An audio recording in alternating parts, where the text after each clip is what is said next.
Dumnezeul nostru, totdeauna, acum și pururea și în vecii vecilor. Amin. Slavă ție, Dumnezeul nostru, slavă ție! Sfinte Dumnezeule, Sfinte tare, Sfinte fără de moarte, miluiește-ne pe noi! Sfinte Dumnezeule, Sfinte tare, Sfinte fără de moarte, miluiește-ne pe noi! Sfinte Dumnezeule, Sfinte tare, Sfinte fără de moarte, miluiește-ne pe noi! Slavă Tatălui și Fiului și Sfântului Duh, și acum și pururea și în vecii vecilor. Amin. Preasfântă Treime, miluiește-ne pe noi, Doamne, curățește păcatele noastre, Stăpâne, iartă fără de legile noastre, Sfinte, cercetează și vindecă neputințele noastre pentru numele Tău. Doamne, miluiește, Doamne, miluiește, Doamne, miluiește! Slavă Tatălui și Fiului și Sfântului Duh, și acum și pururea și în vecii vecilor. Amin. Tatăl nostru care ești în ceruri, sfințească-se numele Tău, vie împărăția Ta, facă-se voia Ta, precum în cer, așa și pe pământ. Pâinea noastră, cea de toate zilele, dă-ne-o nouă astăzi, și ne iartă nouă greșelile noastre, precum și noi iertăm greșiților noștri. Și nu ne duce pe noi în ispită, ci ne izbăvește de cel rău. Că a Ta este împărăția și puterea și slava, a Tatălui și a Fiului și a Sfântului Duh, acum și pururea și în vecii vecilor. Amin. Miluiește-ne pe noi, Doamne, miluiește-ne pe noi, că nepricepându-ne de niciun răspuns această rugăciune aducem Ție ca unui stăpân noi păcătoși și robii Tăi, miluiește-ne pe noi. Slavă Tatălui și Fiului și Sfântului Duh! Doamne, miluiește-ne pe noi, că întru Tine am nădăjduit. Nu te mânia pe noi foarte, nici pomeni fără de legile noastre, ci caută și acum ca un milostiv și ne izbăvește de vrăjmașii noștri. Că Tu ești Dumnezeul nostru și noi suntem poporul Tău, toți lucrul mâinilor Tale și numele Tău chemăm, și acum și pururea și în vecii vecilor. Amin.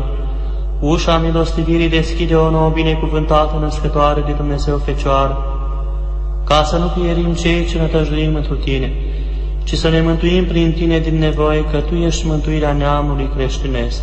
Dumnezeule cel veșnic și Împărate a toată făptura, Cel ce mai învrednicit ajunge până în acest ceas, iartă-mi păcatele ce-am făcut în această zi, cu lucru, cu cuvântul și cu gândul, și curățește, Doamne, smeritul meu suflet de toată întinăciunea trupului și a sufletului, și îmi dă, Doamne, în această noapte trece somnul în pace, ca sculându-mă din ticălosul meu așternut, bine să plac preasfântului Tău nume în toate zilele vieții mele, și să calc pe vrăjmașii cei ce se luptă cu mine, pe cei trupești și pe cei fără de trup. Și mă izbăvește, Doamne, de gândurile cele deșarte care mă întinează și de poftele cele rele. Ca Ta este împărăția, puterea și slava a Tatălui și a Fiului și a Sfântului Duh, acum și pururea și în vecii vecilor. Amin.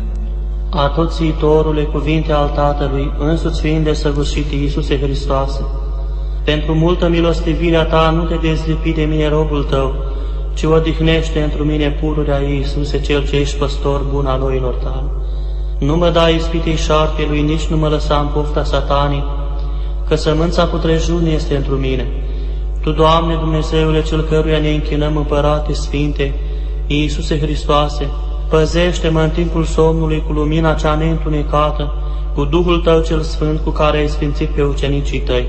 Dă-mi, Doamne, și mie, nevrednicului robului Tău, mântuirea Ta în așternutul meu.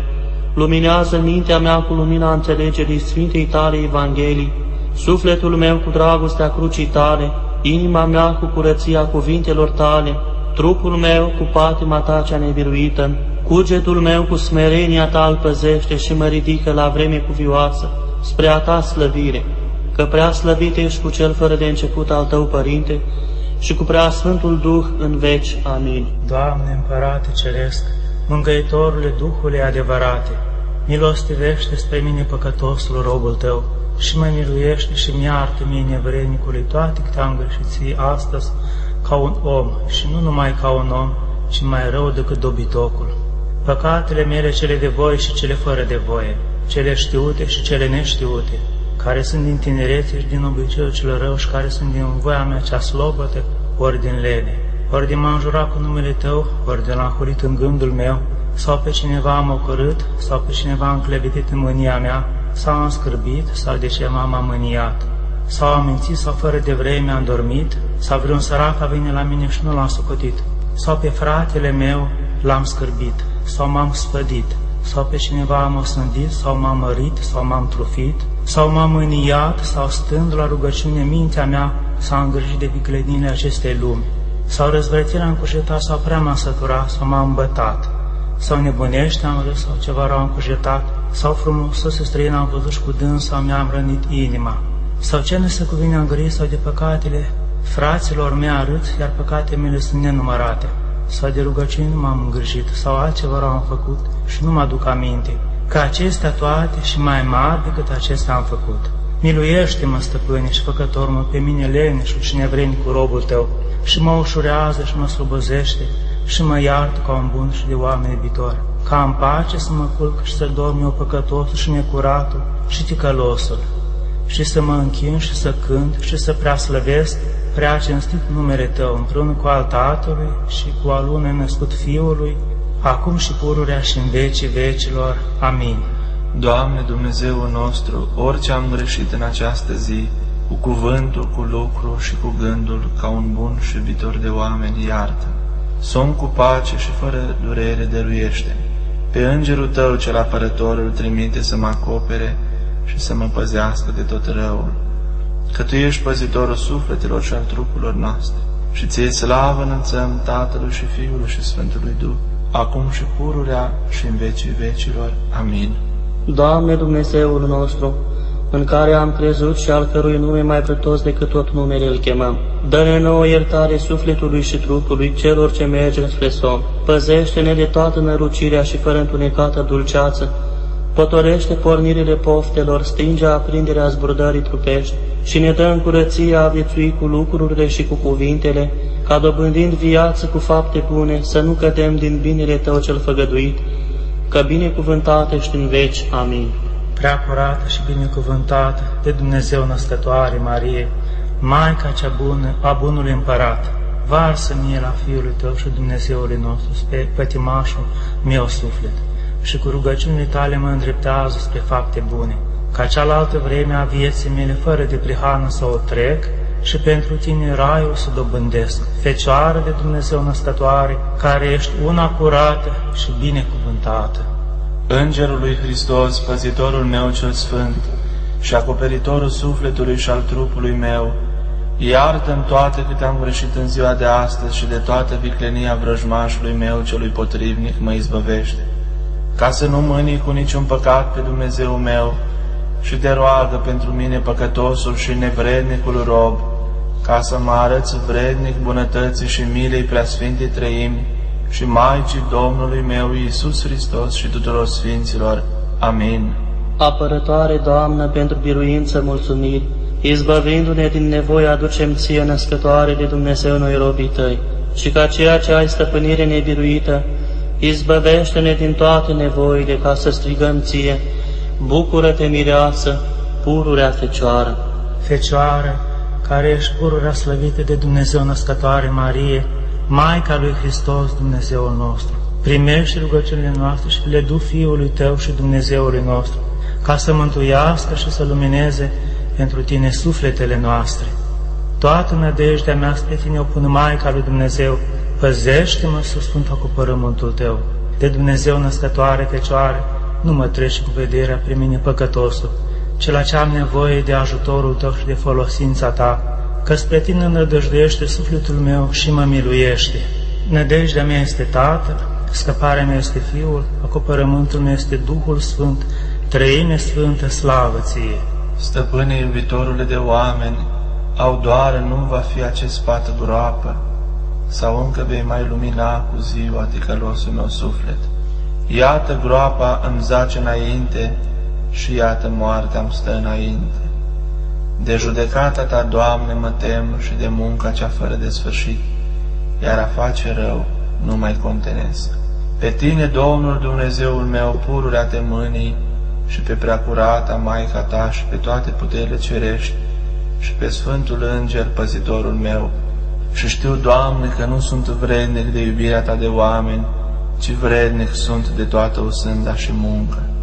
Ci rogu-Te, Doamne, mântuiește-mă după mulțimea bunătății Tale că de vei mântui pe cel drept nu-i lucru mare, iar de vei mirui pe cel curat nu-i nicio minune, că sunt vrednici de mila ta, ci spre mine păcătosul să faci minuni cu mila ta, într-o aceasta să arăți iubirea ta de oameni, ca să nu biruiască răutatea mea, bunătatea și milostivirea ta ce nespusă, ci precum voiești, tocmești pentru mine lucrul.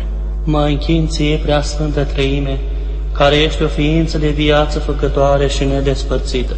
Părinte și Fiule și Duhule Sfinte, cred întru tine și te mărturisesc și te slăvesc. Îți mulțumesc și te laud, te cinstesc, te preanalt și te rog. Miluiește-mă pe mine, nevrednicul robul tău, pentru numele tău. Mă închin ție, Preasfântă Născătoare de Dumnezeu, care a arătat nouă lumina cea adevărată cu nașterea ta, împărăteasa cerului și a pământului, nădejdea celor fără de nădejde, ajutătoarea neputincioșilor și împăcarea cu Dumnezeu a tuturor păcătoșilor. Tu mă acopără și mă apără de toate nevoile și de împresurările sufletești și trupești, și te rog să-mi fii folositoare cu preaputernicele tale rugăciuni. Preasfântă Stăpână de Dumnezeu Născătoare, primește această puțină rugăciune și o du Fiului Tău și Dumnezeului nostru, ca să mântuiască și să lumineze pentru Tine sufletele noastre.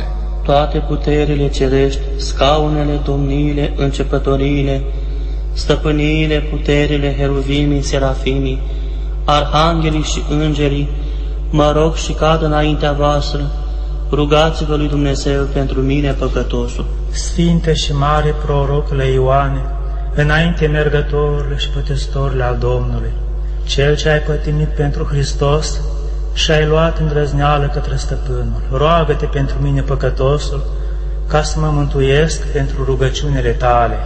Sfinților ai lui Dumnezeu, apostolilor, prorocilor, mucenicilor, arhiereilor, puznicilor, temătorilor de Dumnezeu, drepților, locuitorilor în pustie, călugărilor, patriarhilor și toți sfinții care ați pătimit pentru Hristos și ați câștigat îndrăzneală către Stăpânul, rugați-vă pentru mine păcătosul, ca să mă mântuiesc cu rugăciunile voastre.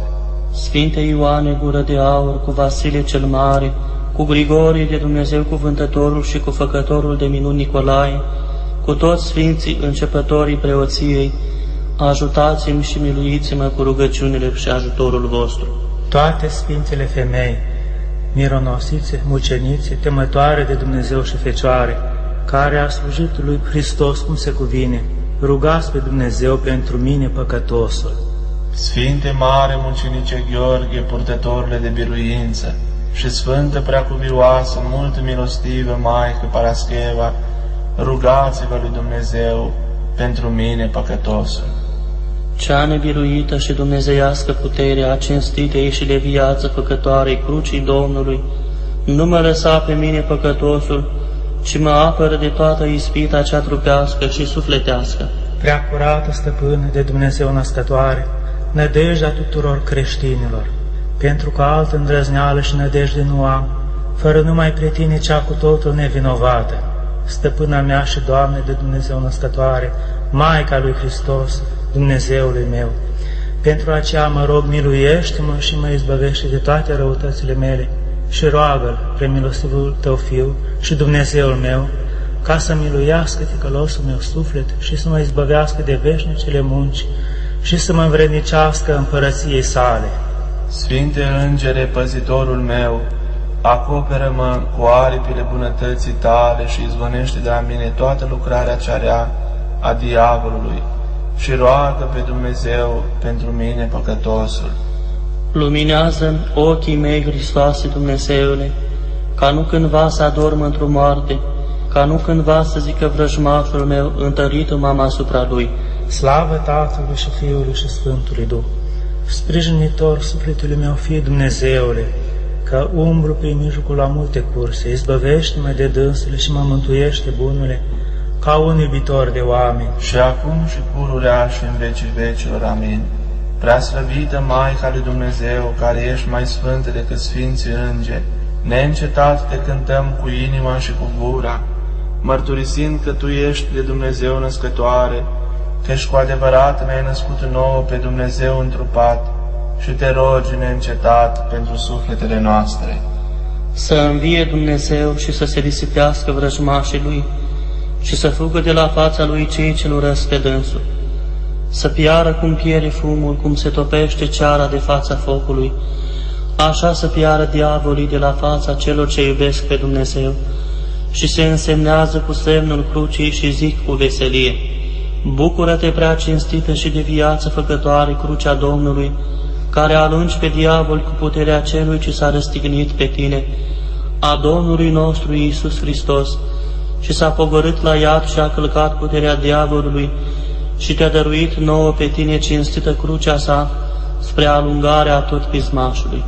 O prea cinstită și de viață făcătoare crucea Domnului, ajută-mi cu Sfânta Doamnă Fecioară Născătoare de Dumnezeu și cu toți Sfinții în veci. Amin.